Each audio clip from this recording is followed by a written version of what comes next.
What is up, my friends? You are very welcome along to our player ratings video here on Anfield Agenda after the Reds have booked their place in the fourth round with a 4-1 victory over Barnsley, a result that means we'll take on Brighton and Hove Albion at Anfield in the next round and hopefully do what Manchester United couldn't do at Old Trafford, which is knocked right now of the cup. As always, we're going to go through the referee, the players, the substitutes and our manager, give them all a score out of 10. You'll see 2 scores in every player card. The upper right hand corner is the average Anfield Agenda viewer score, and the large score in the centre of the image is mine. If you'd like to take part in the future and submit your player ratings, all you need to do is sign up to the Anfield Agenda WhatsApp by scanning the QR code in the bottom corner or using the link in the description. That is where Connor posts in the link, along with, of course, transfer news and polls and lots of other fun bits and pieces that we put in to the WhatsApp community. Right, let's get cracking. So we'll start off with the referee. Now, of course, this is going to be open to debate about what you think about the penalty incident. Here's my truth on the matter. First time I watched it, I thought it was a dive. Second time I watched it, I thought it was a penalty. Third time I watched it, I was confused. And they were all from different angles. So that's exactly where I'm at with the penalty incident. I, hand on heart, don't have a clue. If you think it was a penalty or you think it wasn't a penalty, I don't think I could put up a valid argument against you either way. So I'll leave that for you to decide. On top of that, I think the referee did all right in the game. Don't really remember him doing too much right or wrong either way. So I'm going to give the referee a score today of 6, which is exactly what the audience have scored. Now, I've always say this to you guys, but I don't know the viewer scores as we're going through. I find out in real time. I could cheat and go through all these slides beforehand, but I don't. I like to see what you guys have given. At the same time, I put out my score. So 6 for the referee all around. Next up, Georgie Mamadashvili. Look, somebody asked me a question in the chat tonight. Am I convinced by Georgie? And I'm still not quite there. He didn't do anything really wrong today, but he's yet to really do anything that makes me think, I see it. I hope that makes some type of sense. He didn't do anything wrong today. We did concede a goal. That wasn't really on him in any way because it was Dominic Szoboszlai's mistake. But he makes saves that I think he should be making. And his distribution isn't where I'd like it to be. A couple of times today, again, just nowhere near his intended target. So I'm not really sure exactly where I stand with Georgie at the minute. But tonight, I'm going to give him a 5.5. And the audience have gone for a 6.2. Certainly no fault for him on the goal. Next up, Jeremy Frimpong. This was a tough one because in the right back position, I felt like he had a hard time of it on occasion dealing with their left winger. But once he got into the attacking side of the pitch, we've seen the side of Jeremy Frimpong that gets us up all off our seats. The very, very good attack-minded Frimpong, and I very much enjoyed that goal. Beautiful cut inside, onto his left foot, rifle the powerful strike in, and well done to Jeremy on that one.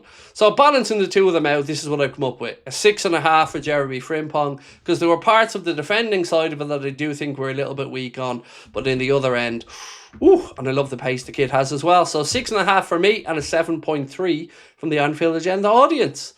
Next up, Joe Gomez. I don't think he was very good. If you look at the header that we conceded inside the first 30 seconds, he was the guy that had eyes on the guy that got the header. Virgil, it was behind him and it was in between the two centre-backs. And I think Joe Gomez showed that he's out of rhythm. And that's the kindest I can be about it. Wasn't a very good performance for me for Joe. So I've given him a 5. And the Anfield Agenda audience have gone for a 5.5. Verge, I think he did okay today. Again, like I said, for the one that hit the post, I think it was over Verge's head, so I do think Gomez should have got closer to his man. Verge was unlucky as well, forced the keeper into a wonderful save. I think he did all right. Barnsley came and had a decent go, and Dominic Szoboszlai mistake aside, we probably would have had another clean sheet. So for Virgil, I've given him a score of 6, and the audience has gone a little bit higher with a score for Verge of 6.2. Next up, Andy Robertson. I felt like this was the epitome of a meh game for Robbo, No real memories, good or bad, from him in the game. He just was kind of there, going through the motions. So, score-wise, that's what I've done with a 6, and seemingly the viewers felt similarly with a score of 6 there for Andy Robertson.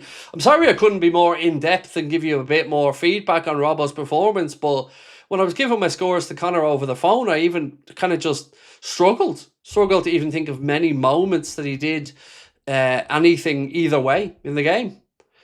Next up, we move on to Curtis Jones. I thought Curtis did well enough today. Again, he's always looking to drive forward. Sometimes does take too much out of the ball, but has always made himself available. Always looking to move it forward and get the Reds on the front foot. Yeah, decent shift today for me, for Curtis Jones. So I've given him a score of 6, and the audience has gone a bit higher there with a score for Curtis of 6.7. Do let me know in the comments, though, what you thought about Curtis Jones' performance. Next up, Alexis McAllister. Still not there for me with the levels we know he can get to. He's getting there bit by bit, performance by performance, but still today I left feeling like there's a little bit more still to come for Alexis. So off today's performance, I've given him a score of 5.5, and the audience have gone a bit higher with a score there for Alexis of 6.2. Now we move on to Dominic Szoboszlai. So two ludicrous moments today at either end of the spectrum. One, a moment of madness, because I do not understand what he was trying to do. So Conor Hourihane, I believe, and some others have been talking about it being a disrespectful thing that he tried to do and that he wouldn't have done it against the Premier League team. For me, that's almost irrelevant as a Liverpool fan, because it doesn't matter to me whether he does it in training or whether he does it against Barnsley or whether he does it against Bayern Munich. He just shouldn't be doing it, and that's the end of it. So for that, baffled. I'd love to understand what was going through his head when he did it. On the other end of the spectrum, the goal that he scored was absolutely ridiculous in a positive sense. But other than that, I do think it was a good shift by Dom, and I do think mistakes happen. But it really is just a what do you think was the best case scenario kind of moment. I just don't know why he did it. But other than that, I do think he put in a good performance today, and of course scored a worldy goal. So I've given him a score of 7, and the audience feel the same with a score of exactly 7 for Dom as well. Next up, Rio Ingamoa. This wasn't a performance that really, did anything to sway me one way or the other. I'm very much a believer in Rio's talent.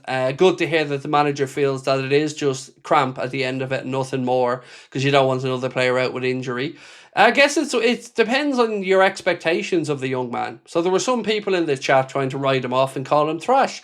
And then there were others who were saying that everything he did was brilliant. I'm kind of in the middle. Believe absolutely in his ability, but believe it will take longer, and it will take more minutes, and it will take more rhythm, and it will take getting used to the intensity of senior football before we see it. So today I'm basing my score just off today's performance, and today I've given him a score of 6 because I thought that it was a perfectly decent but not really exciting performance, and the audience went a bit higher there with a score of 6.6. Next up, Chiesa. He didn't play well. He didn't. Now, of course, there are extenuating circumstances, much like we said about young Rio Ingamoa and many others like Gomez. You do have to take into account that he's not playing regular football. He's not playing with the same players every week in, week out, and that is going to have an impact. But he's also not going to do anything that's really going to change the manager's mind. You have your opinion on him, I have my opinion on him, but Arna's opinion on him at the minute is the one that counts. And he probably won't have won the manager over today. I don't think the 75 minutes was all that bad, but it was kind of indicative of what you would expect from somebody who hasn't played much football. So for me, I've given him a score of 5.5, and the audience have gone a little bit higher with a score there for Fede of 5.8. Cody Gakpo, I'm not going to kind of sugarcoat this. I thought he was dreadful. Genuinely did not think... I thought he was one of our worst performers out there today. Just so uninspired and so dull is probably the word I would use. Just no flair to the way he goes about it. I'm sure tactically and defensively he does all the things right a manager would ask for. But today I just really found everything was a bit hard work. A chance he was slipped through by, I think it was Curtis Jones. He took a couple of touches that a striker wouldn't do. And I know he's not a striker, but, he knows to get the ball out of his feet quicker. I just really didn't like that performance today. So for me, I've given him a score of 5. And seemingly, I'm not on my own, as the audience have agreed and given Cody a score of 5 as well. Ibrahim Konate, look, came off the bench. We didn't concede anything. He didn't do anything wrong, and he helped to see out the game. So for me, that's pretty much where we're at with Konate's performance. So I've given him a 6, and the audience feel the exact same. Next up, Florian Wirtz. I mean, lovely little cameo. coming in, get himself a goal and an assist. We'll move on to Ekitike in a minute for the same. Normally, when a sub comes on, I talk about it being hard to make an impact and we give them the obvious 5.5 or 6. But of course, he made an impact and took his goal very well as well. So I'm giving him a score of 7 because, again, I don't want to go too far because he did only play the last half hour of the game. But he did make an impact in there with a goal and an assist, and I'm delighted for him and for Hugo. So it's a 7 from me, and it's a 7.8 from the audience. Next up, Hugo Ekitike. A very similar thing. Usually, substitute coming on, you wouldn't go too far either way unless they grab a winner at the end of the game. But a lovely little assist and a lovely flick for Florian Wirtz's goal. And again, got himself a goal as well. Exactly what you would have wanted from a player coming off the bench. So well done to both gents. Very promising signs for the future. And much like with Wirtz, I'm giving him a score of 7 as well. And the audience have gone for a 7.7. Ryan Gravenberch. Don't really remember much after he came on. Came on, I believe, for Rio and Gamoa, if my memory is right. So this is where I come back to that score I mentioned a moment ago of 5.5 for a substitute that comes on and just kind of helps us get through the rest of the game. And that's what I felt Ryan did when he came on. And it's a 6 from the audience. And lastly, our manager, Arne. On a day where, of course, a lot of speculation and talk will be coming up about the situation with Xabi Alonso, who is no longer the Real Madrid manager. Will he come into the thinking of Liverpool's owners? Time will tell on this one. But today, you can look at this game and say Liverpool won or 4-1 and have positive tinted glasses on or have a glass half full. I am going to be glass half empty because the fact that he had to look to the bench to bring on Ekitike and Wirtz, to me, undermines the fact that he went relatively strong from the start of the game, and I would have thought the process would have been go fairly strong, win the game, then give minutes to the likes of Trey Neone, to Calvin Ramsey, maybe to Wataru Endo, who's coming back from injuries. So the fact that we couldn't swat away a League One team at home with a strong side, that worries me. And again, it's not his fault Dominic Szoboszlai made that mistake, but that game should have been easily dealt with in the first half if we played to the standards we're capable of, with all due respect to Barnsley. So that's why I'm giving him a score of 6, because we did get the job done, but again, I'm far from convinced. The audience, they've gone with a score for Arne of 5.3. So that's where we're at, ladies and gents. Now it's over to you. Let us know your thoughts in the comments. Connor will be back in the morning with a 10 a.m. news roundup. I will be around at about 4:30 with an evening news roundup. And then we'll have a 9 p.m. late night agenda tomorrow night. 9 p.m. we're starting a little bit later because we know many people want to take in at least the first half of the League Cup semi-final first leg. So ladies and gentlemen, appreciate all of your time as always. Look forward to your comments and I'll see you tomorrow. Much love.